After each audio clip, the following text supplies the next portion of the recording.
धान के हरे भरे खेतों से लेकर बस्तर के खूबसूरत पठार तक छत्तीसगढ़ की असली पहचान और इसे धान का कटोरा बनाने वाली ताकत इसकी मिट्टी में ही तो छिपी है।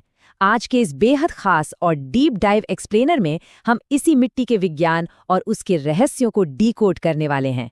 तो चलिए शुरू करते हैं। आगे बढ़ने से पहले जरा आज के हमारे रोड मैप पर नजर डाल लेते हैं। हम शुरुआत करेंगे मिट्टी की नींव और उसके निर्माण से, फिर बात करेंगे 5 प्रमुख मिट्टियों की, उनकी जल धारण क्षमता की। इसके बाद जगदलबर के एक बहुत ही इंटरेस्टिंग सूक्ष्म अध्ययन को देखेंगे और अंत में समझेंगे अपरदन और उसके संरक्षण को। तो चलिए सीधे जंप करते हैं हमारे पहले टॉपिक पर।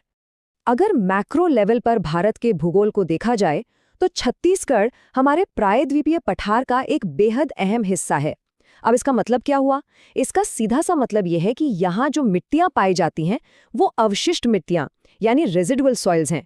मतलब ये कहीं और से बहकर नहीं आई, ये यहीं की प्राचीन और कठोर चट्टानों के ठीक ऊपर हजारों लाखों सालों की प्रोसेस के बाद धीरे धीरे बनी है और इसीलिए इसे देश की सबसे प्रौढ़ और मैच्योर मिट्टी माना जाता है। अब ये मिट्टी बनती कैसे है, इसका विज्ञान बड़ा ही दिलचस्प है।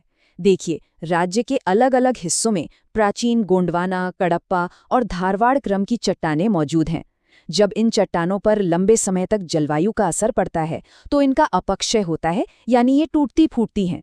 और इन्हीं खास चट्टानों में होने वाले फिजिकल और केमिकल बदलावों से जन्म होता है इस क्षेत्र की इतनी शानदार और विविध मृदा संरचना का। और ये डिस्ट्रीब्यूशन कितनी खूबसूरती से भौगोलिक विविधता को दिखाता है। उत्तरी पहाड़ियों से लेकर बीच के मैदानी इलाकों और सुदूर बस्तर के पठार तक जो अलग अलग रंग यहाँ उभर कर आ रहे हैं, ये दरअसल उन 5 प्रमुख मिट्टियों को दर्शाते हैं। यही वो मिट्टियां हैं जो पूरे राज्य के कृषि और इकोसिस्टम की मजबूत रीढ़ हैं। चलिए अब एक एक करके इनकी गहराइयों में चलते हैं। नंबर 1 पर है हमारी लाल पीली मिट्टी, जिसे लोकल लैंग्वेज में मटासी भी कहा जाता है। एग्जाम्स के पॉइंट ऑफ व्यू से इसके कुछ फैक्ट्स एकदम क्लियर होने चाहिए। एक बहुत ही सिंपल सा ट्रिक याद रखा जा सकता है। लाल मतलब लौह तत्व। जी हाँ, फेरस ऑक्साइड की वजह से इसका रंग लाल होता है और फेरिक ऑक्साइड इसे पीला रंग देता है। इसका पीएच लेवल लगभग 5.5 से 8.5 के बीच रहता है। एक बात और, भले ही इसमें ह्यूमस की थोड़ी कमी होती है, लेकिन धान की खेती के लिए इससे बेहतरीन मिट्टी कोई और नहीं। इसीलिए इसे अक्सर चावल की मिट्टी भी कह दिया जाता है। और इसका कवरेज देखिए, राज्य के कुल भौगोलिक क्षेत्रफल के आधे से भी ज्यादा हिस्से पर, यानी करीब 50 से 55% भाग पर इसी लाल पीली या मटासी मिट्टी का ही राज है। पूर्वी बघेलखंड का पठार हो या फिर पूरा महानदी बेसिन, सब इसी मिट्टी से ढका है। अब थोड़ा ऊंचाइयों की तरफ चलते हैं। नंबर 2 पर आती है लाल बलुई मिट्टी, जिसे बस्तर के इलाके में टिकरा कहा जाता है। ये मिट्टी आर्कियन और धारवाड़ क्रम की चट्टानों के टूटने से बनती है और इसका नेचर थोड़ा एसिडिक यानी अम्लीय होता है। क्योंकि इसमें रेत ज्यादा होती है ना, इसलिए ये काफी छिद्रपूर्ण होती है और पानी इसमें तेजी से नीचे बह जाता है। अब उर्वरता कम है और पानी रुकता नहीं, तो जाहिर है ये धान जैसी फसलों के लिए सूटेबल नहीं है। लेकिन वनीकरण के लिए और कोदो, कुटकी, ज्वार, बाजरा जैसे मोटे अनाजों के लिए ये एकदम परफेक्ट है। कवरेज की बात करें तो क्षेत्रफल के हिसाब से ये राज्य की दूसरी सबसे बड़ी मिट्टी है। ये छत्तीसगढ़ के लगभग 25 से 30% हिस्से को कवर करती है और मुख्य रूप से ये दंडकारण्य के पठार और बस्तर संभाग के ऊंचे ढलानों पर बिछी हुई है। इसके बाद बारी आती है नंबर 3 की, राज्य की सबसे ज्यादा उपजाऊ डार्क कलर की मिट्टी, जिसे कन्हार, भर्री या रेगुर के नाम से जाना जाता है। इस मिट्टी का निर्माण ज्वालामुखी के लावे से बनी बेसाल्ट चट्टानों के घिसने से होता है। और ये फैक्ट हमेशा याद रखना चाहिए कि इसका गहरा काला रंग फेरिक टाइटेनियम की मौजूदगी की वजह से होता है। इसमें चिका यानी क्ले का कंटेंट बहुत हाई होता है, करीब 50 से 55% तक, और इसका नेचर हल्का क्षारीय यानी एल्कलाइन होता है, जिसका पीएच 7.5 के आसपास रहता है। अब जो बात सबसे ज्यादा इंटरेस्टिंग है वो है इन मिट्टियों का पानी रोकने का तरीका, जो एक दूसरे से बिल्कुल उल्टा है। कन्हार मिट्टी में क्ले बहुत ज्यादा होता है, तो ये नमी को स्पंज की तरह लंबे समय तक होल्ड करके रखती है। सूखने पर इसमें गहरी दरारें भी पड़ जाती हैं। इसके ठीक उलट टिकरा मिट्टी रेतीली होती है, तो पानी तुरंत ड्रेन हो जाता है।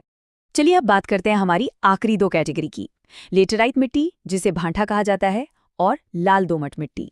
लेटेराइट मिट्टी को याद रखने का एक बहुत ही सिंपल फॉर्मूला है, भारी बारिश और लीचिंग यानी निक्षालन।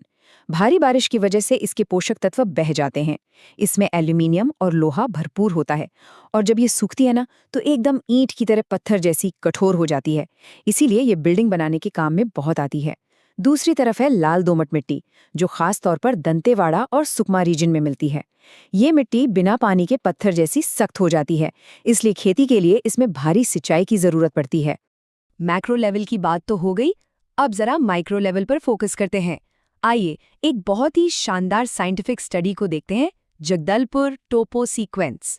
तो यहाँ गौर करने वाली बात यह है कि जैसे जैसे हम किसी पहाड़ी से नीचे घाटी की तरफ उतरते हैं तो मिट्टी का टेक्सचर, उसकी गहराई और उसका रंग बिल्कुल रियल टाइम में कैसे बदलता है। पहाड़ी के ऊपर की मिट्टी और नीचे घाटी की मिट्टी का स्वरूप एकदम अलग होता है। इसके पीछे का साइंस बहुत अमेजिंग है। पहाड़ियों के ऊपरी हिस्से में ऑक्सीडेशन यानी ऑक्सीकरण का प्रोसेस बहुत तेज होता है, जिससे मिट्टी को एक लाल रंग मिल जाता है। लेकिन जैसे ही ढलान से नीचे घाटी में आते हैं, वहां पानी रुकने की वजह से एक रिडक्टिव एनवायरनमेंट बन जाता है। इससे मिट्टी का रंग भूरा या ग्रे होने लगता है और ऊपर से बहकर आई सारी क्ले या चीका वहीं घाटी में आके जमा हो जाती है। चलिए, अब तक जो कुछ भी डिस्कस हुआ उसे इस अल्टीमेट रिवीजन बोर्ड के जरिए समराइज कर लेते हैं। वैज्ञानिक और लोकल नाम कैसे मैच करते हैं? लाल पीली मतलब मटासी, लाल बलुई यानी टिकरा, काली मतलब कन्हार और लेटेराइट को कहते हैं भाटा। अच्छा, यहाँ एक और बेहद इंपॉर्टेंट नाम है, डोरसा। डोरसा दरअसल कन्हार और मटासी मिट्टी का एक एकदम परफेक्ट नेचुरल मिक्सचर है। मिट्टी की इतनी सारी खूबियां जानने के बाद अब वक्त है उस गंभीर खतरे पर बात करने का जो हमारे इस पूरे कृषि आधार की नींव को हिला सकता है। वो है मृदा अपरदन यानी सॉइल एरोजन और उसका संरक्षण। अपरदन कोई रातों रात होने वाली चीज नहीं है, ये एक स्टेप बाय स्टेप चलने वाला विनाशकारी प्रोसेस है। सबसे पहले बारिश की बूंदें सीधे मिट्टी से टकराती हैं, फिर पानी परत दर परत उस कीमती और उपजाऊ ऊपरी मिट्टी को बहा ले जाता है, जिसे शीट इरोजन या परत अपरदन कहते हैं। उसके बाद पानी ढलान पर पतली पतली नालियां बना देता है, जिसे रिल अपरदन कहते हैं। और जब यही नालियां चौड़ी होकर गहरी खाइयों में बदल जाती हैं तो उसे गली इरोजन या अवनल का अपरदन कहा जाता है। अंत में नदियों के किनारे भी कटने लगते हैं। इसके नतीजे वाकई डराने वाले हैं। लीचिंग की वजह से मिट्टी के सारे जरूरी न्यूट्रिएंट्स पानी के साथ बह जाते हैं। इससे फसलों की पैदावार सीधे तौर पर गिरती है और हमारी फूड सिक्योरिटी खतरे में पड़ जाती है। लेकिन इसे रोकने के लिए कुछ सॉलिड साइंटिफिक और इंजीनियरिंग कदम उठाए जा सकते हैं, जैसे पानी की स्पीड कम करने के लिए चेक डैम बनाना, ढलानों पर सीढ़ीदार खेत यानी टेरेस फार्मिंग करना और सबसे जरूरी बात, खाली पड़ी जमीनों पर बड़े पैमाने पर पेड़ लगाना। अब दंडकारण्य के पठार और राज्य के बाकी ऊंचे ढलान वाले इलाकों में हो रहे इस लगातार मृदा क्षरण को देखते हुए अंत में एक बहुत बड़ा और सोचने वाला सवाल खड़ा होता है।